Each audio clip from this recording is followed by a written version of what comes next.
Sir CM sir sir sir sir sir sir sir sir CM sir sir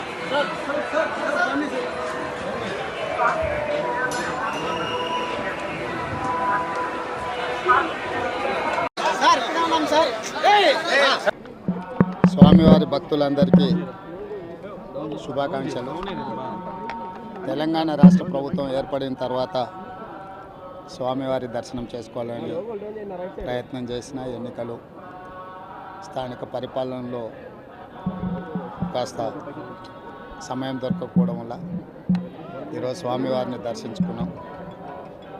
రెండు రాష్ట్రాల సత్సంబంధాలు కొనసాగాలని, రెండు రాష్ట్రాల అభివృద్ధి పదం వైపు నడవాలని, ఆంధ్రప్రదేశ్లో ఏర్పడబోయే ప్రభుత్వము ఆ రాష్ట్ర ముఖ్యమంత్రితో తెలంగాణ ముఖ్యమంత్రిగా సత్సంబంధాలతో సమస్యలన్నిటిని కూడా పరిష్కరించుకొని కలిసికట్టుగా నడిచి రెండు రాష్ట్రాలు అభివృద్ధి పదం వైపు నడిపించే విధంగా ఒకరికి ఒకరు సహకరించుకొని ముందుకు వెళ్ళాలని ఆకాంక్షించను.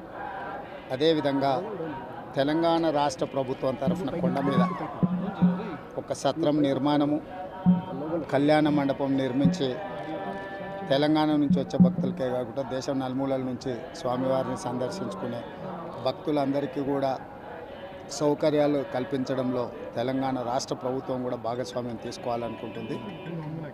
ఈ ఫలితాల ప్రక్రియ ముగిసిన తర్వాత తప్పకుండా తెలంగాణ రాష్ట్ర ప్రభుత్వం తరఫున సత్ర నిర్మాణానికి అవకాశం ఉంటే కళ్యాణ మండపం నిర్మించి స్వామివారి సేవ కొనసాగించాలని రాష్ట్ర ప్రభుత్వం భావిస్తుంది. తప్పకుండా తొందరలోనే ఆంధ్రప్రదేశ్ ముఖ్యమంత్రిని కలిసి విజ్ఞప్తి చేసి ఇక్కడ స్వామివారి సేవలో తెలంగాణ రాష్ట్ర ప్రభుత్వం కూడా భాగస్వామ్యం తీసుకోవాలని కోరుకుంటున్నాం. కొండ మీద రాజకీయాలు మాట్లాడకూడదు. తప్పకుండా మంచి వాతావరణం ఉంది, వాతావరణం కూడా అనుకూలించింది. గత సంవత్సరం కరువు వచ్చిన, తాగునీటి సమస్య ఉన్న సమస్యలను అధిగమించి మంచి ఋతుపవనాలు, మంచి కాలం అవుతున్నది. వానలు పడాలి, పంటలు పండాలి, రెండు రాష్ట్రాలు సుభిక్షంగా ఉండాలనే మా ఆలోచన. ప్రకృతి కూడా సహకరిస్తుంది. తప్పకుండా పాలకుల మనసులో ఎలాంటి స్వామివారు ఒక ఆలోచన కలిగించి తప్పకుండా ఆ ప్రాంత రైతులకు సహాయం చేసే విధంగా వానలు పడి పంటలు పండుతాయి. మా ప్రభుత్వ కార్యాచరణ కూడా ప్రధానంగా రైతాంగాన్ని ఆదుకొని దేశం యొక్క సంపదను పెంచాలనేది మా ఆలోచన. ఆ విధంగా ముందుకు సాగాలని